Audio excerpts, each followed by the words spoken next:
Fala aí, galerinha do sétimo ano, você que também não é do sétimo ano, está aqui para acompanhar essa videoaula, seja muito bem-vindo.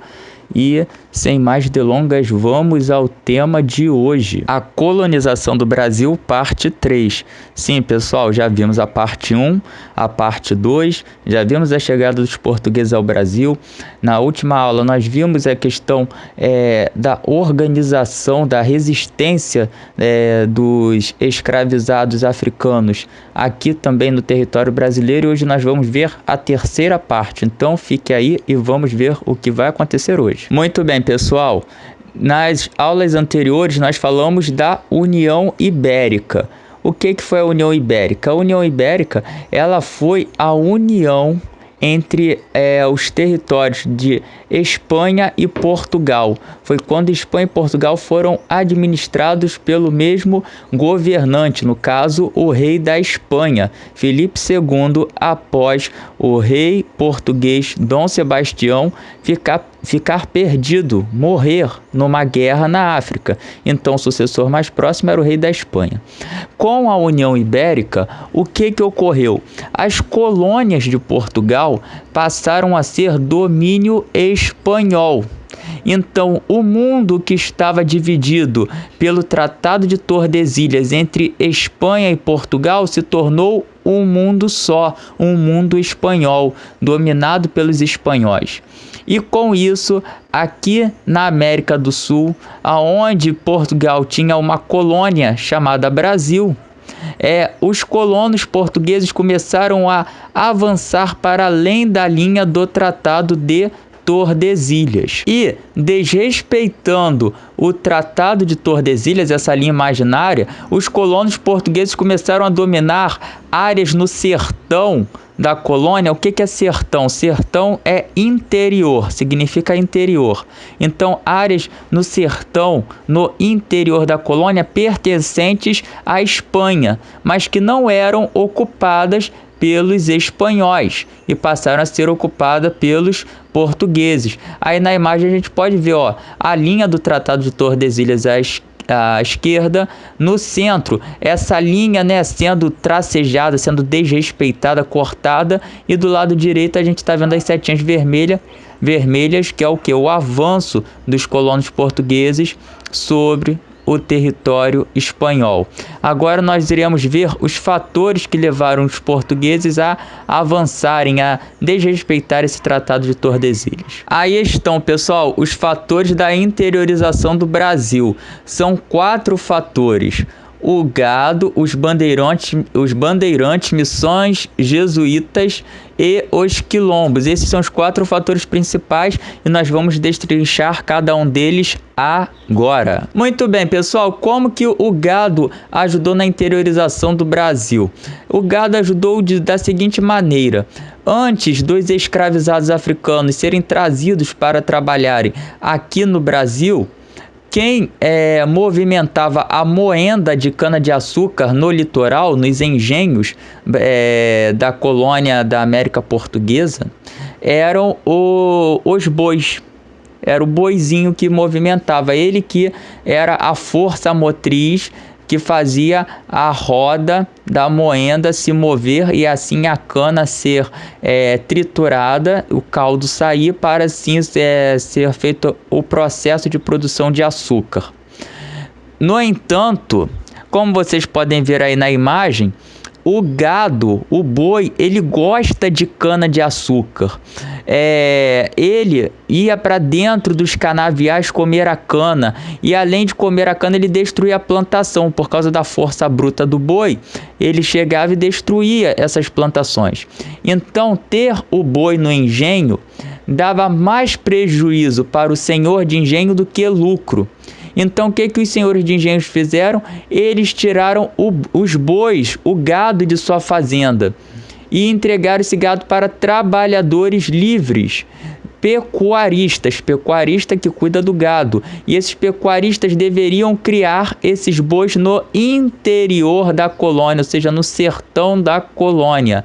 E depois de um tempo, o próprio rei de Portugal proibiu os engenhos de cana-de-açúcar de usarem o boi como força motriz, devido ao prejuízo que ele estava dando à produção canavieira. Então, e também para que o Portugal pudesse lucrar com o tráfico de escravizados também, né, pessoal? Então, o gado, ele passou a ser criado no interior da colônia, pelos trabalhadores livres, e principalmente no sul da colônia. O sul da colônia, nas áreas correspondentes a Santa Catarina, Paraná e Rio Grande do Sul atualmente, eles vão ser os principais criadores de gado no Brasil. Depois do gado, nós podemos falar dos bandeirantes. E, pessoal, para falar dos bandeirantes, nós temos que falar de 4 características do bandeirantismo brasileiro. Entre elas estão as entradas, o bandeirismo de prospecção, o bandeirismo de apresamento ou preação e o sertanismo de contrato.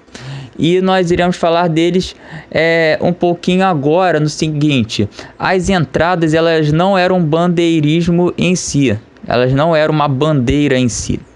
As entradas, elas eram expedições particulares, patrocinadas pela coroa portuguesa, ou seja, pelo rei de Portugal, para encontrar ouro e metais preciosos no interior da colônia portuguesa, no caso, o Brasil. Porém, as entradas não deram certo. Eles foram uma expedição, né? As entradas foram expedições que não deram certo, não atenderam ao pedido do rei de Portugal, não encontraram ouro no interior do Brasil. Aí é que entra os bandeirantes.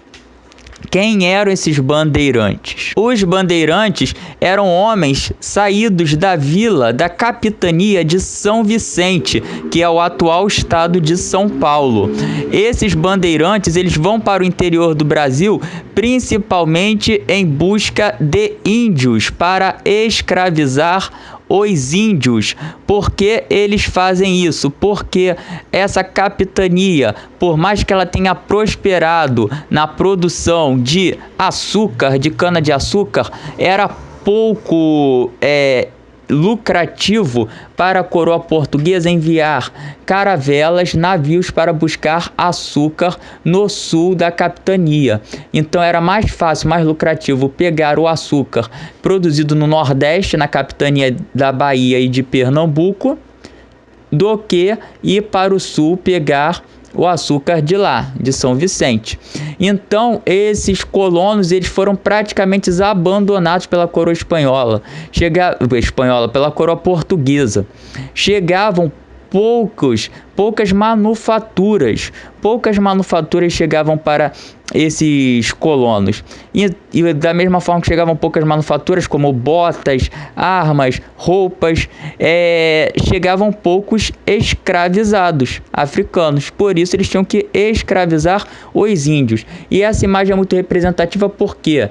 Porque muitos bandeirantes durante a República, eles foram vistos como heróis nacionais, desbravadores que fizeram a interiorização do Brasil e foram representados como quase que cowboys, né? Homens do oeste americano, com grandes chapéus, armas, botas e todas as suas roupas, como vocês podem ver, os homens à esquerda. No entanto, os bandeirantes da capitania de São Vicente estavam mais, né? Os trajes deles estavam mais para os homens da direita. Por quê? Porque com pouca manufatura sendo recebida pela capitania de São Vicente, esses homens praticamente andavam descalços. Eles se acostumaram com o ritmo de vida praticamente indígena. Então eles não eram mais homens europeus, eram homens da terra chamada Brasil, que estavam ali junto com os índios e com hábitos praticamente indígenas, andando descalços, com roupas esfarrapadas, né, quase que rasgadas e com pouco suprimento. Então, o primeiro bandeirismo que podemos destacar é esse bandeirismo de apresamento ou preação, que é o que? A caça aos índios. Quando os bandeirantes da capitania de São Vicente adentraram o sertão da colônia da América Portuguesa para capturar índios, para escravizá-los e colocá-los trabalhando em seus engenhos. E quem eram os defensores desses índios? Normalmente os padres jesuítas, que construíam missões, faziam missões, colocavam os índios dentro das missões, e os índios que estavam dentro das missões não poderiam ser escravizados por esses bandeirantes. No entanto, eles desrespeitavam isso e procuravam escravizar índios que estavam nas missões jesuítas por considerarem esses índios mais disciplinados, né? Mais, vamos dizer, entre aspas, domesticados para o trabalho nos engenhos. E uma lei de Portugal dava esse direito, porque a gente pode falar, né? A gente já falou anteriormente, em aulas anteriores, que os índios não poderiam ser escravizados, né? Que o índio tinha alma, por causa disso ele tinha que ser catequizado e não escravizado. No entanto, uma lei portuguesa, ela dava o direito desses bandeirantes escravizar alguns índios. De que maneira? Através da guerra justa. O que eram as guerras justas? Era quando um colono, um bandeirante desses, ia para o interior tomar posse daquela terra, e naquela terra havia alguma aldeia indígena e os indígenas se recusavam a sair daquela terra. Então, para ocupar aquela terra, o bandeirante ele tinha que lutar, guerrear contra essa aldeia indígena, e assim eles dominavam, escravizavam esses indígenas para tomar posse da terra. Então, através das guerras justas, os indígenas poderiam ser escravizados. Então, de que maneira os bandeirantes justificavam a escravização dos índios? Através das guerras justas. E o bandeirismo de prospecção. O que seria? O bandeirismo de prospecção, ele tinha o objetivo semelhante ao das entradas, que eu já mencionei aqui. Porém, o bandeirismo de prospecção, o objetivo dele era semelhante, era o de encontrar ouro e metais preciosos no interior da colônia, porém ele não foi patrocinado pela coroa portuguesa. Ele foi patrocinado por particulares, ou seja, os próprios homens colonos da capitania de São Vicente, eles se armavam, eles se programavam para irem para o interior da colônia para encontrarem ouro e metais preciosos.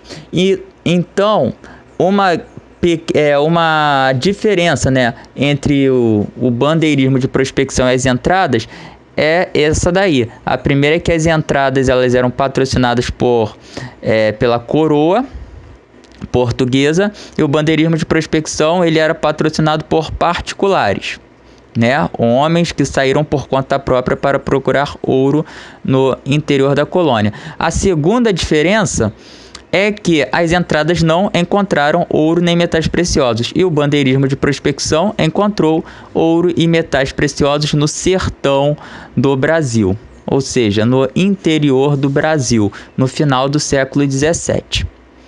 E por último, podemos falar do sertanismo de contrato. Que bandeira era essa, o sertanismo de contrato?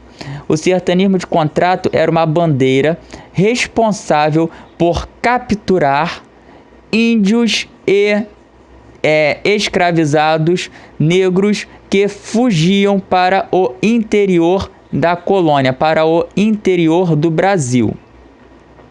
Então, esses homens eles eram contratados pelos senhores de engenho, principalmente senhores de engenho do Nordeste, para destruir quilombos, destruir aldeias indígenas e capturar ou matar os índios e os negros que fugiam. O bandeirante mais famoso no sertanismo de contrato foi esse homem da esquerda aí, Domingos Jorge Velho. Por quê? Porque ele foi responsável por destruir o quilombo de Palmares, que nós falamos na aula parte 2. E além de destruir o Quilombo dos Palmares, ele foi responsável pela execução do maior líder do Quilombo dos Palmares, que foi Zumbi dos Palmares.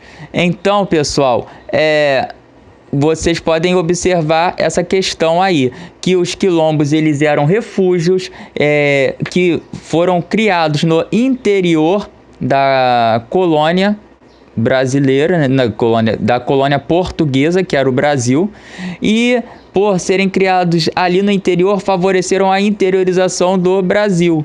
Então, muitos colonos escravizados que faziam parte da América Portuguesa estavam indo para o interior, desrespeitando o Tratado de Tordesilhas e assim ocupando aquela área. Por isso, Quilombo também ajudará nessa questão da interiorização da colônia da América Portuguesa.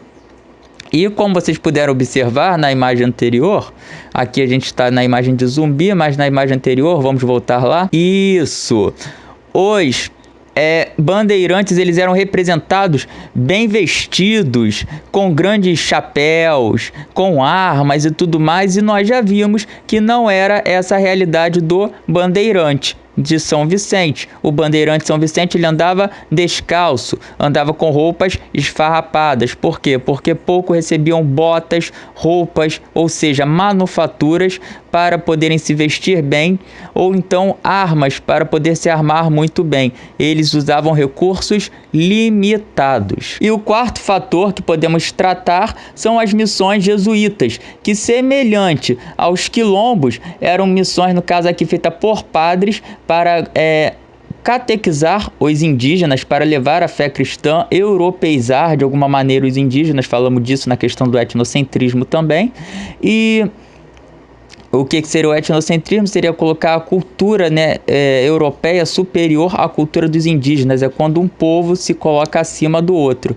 E as missões jesuítas, elas serviram para ajudar os colonos portugueses, no caso Portugal, a ganhar mais território dentro da América, território colonial dentro da América, porque padres jesuítas enviados por Portugal iam para o interior catequizar esses índios que estavam fugindo para o interior da colônia, e assim terminavam fazendo ocupações além da linha do Tratado de Tordesilhas, e assim esse território começou a ficar sendo povoado, dominado por colonos portugueses. Principalmente essas missões jesuítas puderam ser encontradas no norte da colônia da América Portuguesa. E após a União Ibérica terminar, o que aconteceu? A Espanha queria de volta as suas colônias, o que Portugal, os colonos portugueses haviam ocupado durante a União Ibérica. Então foram feitos alguns tratados de delimitação de fronteiras. E 3 foram os tratados principais: o Tratado de Madrid, de 1750, o Tratado de Santo Ildefonso, em 1777, e o Tratado de Badajoz, que foi o último, em 1801. Aí nós temos o mapinha, pessoal, que podemos ver como que ficou dividido o território brasileiro além dos tratados, durante esses tratados. A linha vermelha, ela representa o Tratado de Madrid em 1750. E a partir do Tratado de Madrid, toda a parte que foi ocupada ou por espanhóis ou por portugueses, ela deveria pertencer a quem ocupasse. Então, no caso, toda a parte que está delimitada com a linha vermelha estava sendo ocupada por colonos portugueses. Então, o Tratado de Madrid, ele praticamente delimita, ele dá as linhas fronteiriças do atual Brasil. No entanto, em 1777, ocorreu o Tratado de Santo Ildefonso, e é a linha roxa, que vocês podem perceber ali no sul do Brasil. Por quê? Esse tratado estava falando de alguns territórios ali ao sul que a Espanha queria de volta. Então a Espanha estava querendo a colônia do Sacramento e os 7 povos das missões. Por quê? Por causa da entrada do Rio da Prata, que era um importante rio usado pelos espanhóis para levar suas mercadorias, suas manufaturas para o interior da América Espanhola. e também para exportar o ouro e a prata. O ouro e a prata retirado lá das minas de Potosí, lá das minas do antigo Império Inca, elas eram trazidas pelo Rio da Prata, levadas até o porto ali onde fica a atual Argentina, e de lá ela ia para a Espanha, né? Ia para o exterior, ia para a Espanha, para o porto de Sevilha. E isso daí aconteceu, né, em 1777, Tratado de Santo Ildefonso, e ele durou até 1801, quando o Tratado de Badajoz, ele praticamente restituiu o Tratado de Madrid. Ele trouxe de volta para o Brasil a região dos 7 povos das missões, que vocês podem ver ali de rosinha. Então aquela região que havia sido perdida por Portugal, né, no Tratado de Santo Ildefonso para a Espanha, ela foi recuperada pela coroa portuguesa e deu as delimitações que tinham havido sido estabelecidas já no Tratado de Madrid em 1750. Ou seja, dos 3 tratados, a gente pode dizer que o Tratado de Madrid é o tratado mais importante. Claro que o de Badajoz ele termina sendo mais importante por ser o último que dá as linhas finais, mas é o Tratado de Madrid que já tinha estabelecido praticamente essas linhas do atual território brasileiro. O Tratado de Badajoz ele apenas confirma isso em 1801. E aí, pessoal, nós podemos falar do ouro no interior da América Portuguesa. Esse ouro que foi achado pelos bandeirantes, como nós falamos, pelo bandeirismo de prospecção, ele foi achado no final do século XVII, início do século XVIII. E, claro, Portugal, que era a metrópole que controlava a colônia aqui na América Portuguesa, no caso controlava o Brasil, eles queriam se aproveitar desse ouro, né? Desse diamante. Eles falavam que o ouro e o diamante era deles, já que o Brasil era colônia de Portugal. Então, eles taxaram impostos para que esse ouro não fosse desviado, para que esse ouro fosse direto para Portugal. Em 1719, a coroa portuguesa criou a Casa de Fundição. Então, todo ouro que fosse achado deveria ser levado à casa de fundição para ele ser fundido, receber o selo da coroa portuguesa, e ali na casa de fundição já era tirado o imposto chamado quinto. O que era o quinto? O quinto era 20% de todo o ouro que algum minerador achava, ele tinha que deixar 20% para a coroa portuguesa como uma forma de imposto. Porém, os colonos acharam um jeito de enganar os burocratas, os oficiais da coroa portuguesa, para que eles não para que eles não pagassem esses impostos.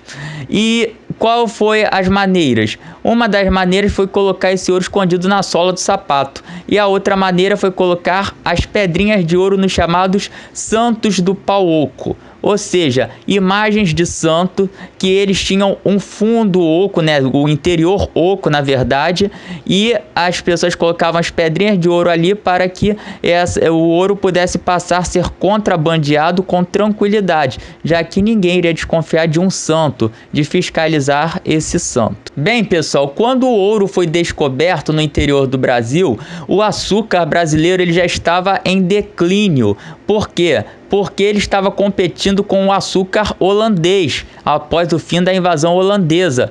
Então, muitos escravizados que trabalhavam no engenho de cana-de-açúcar, eles são transferidos para o interior do Brasil para trabalhar na extração de ouro, e também os escravizados, o tráfico de escravos que vinha da África para o Brasil, ele vai ser redirecionado para o interior da colônia.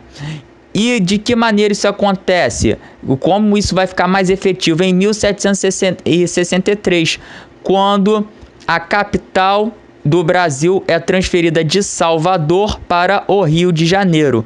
Por que isso acontece? Porque Salvador era a capital do Brasil, era o porto onde chegavam os escravizados vindo da África para irem trabalhar nos engenhos de açúcar do Nordeste brasileiro. E agora a capital do Brasil vai ser o Rio de Janeiro, para que esses escravizados vindo da África cheguem ao porto do Rio de Janeiro e de lá eles possam pegar a estrada, que era a estrada mais curta, até a capitania das Minas Gerais, onde ficava o ouro, onde esses escravizados iriam trabalhar na extração do ouro. Então, de alguma maneira, ali no final do século XVII, início do século XVIII, termina o ciclo da cana e começa o ciclo do ouro no Brasil. E onde esses escravizados trabalhavam? Muitos desses escravizados, eles trabalharam no início à beira dos rios para extrair o ouro, o chamado ouro de aluvião. Então eles tinham algumas peneiras chamadas bateias, que vocês podem ver na imagem à esquerda, e eles utilizavam essas bateias para extrair o ouro dos rios.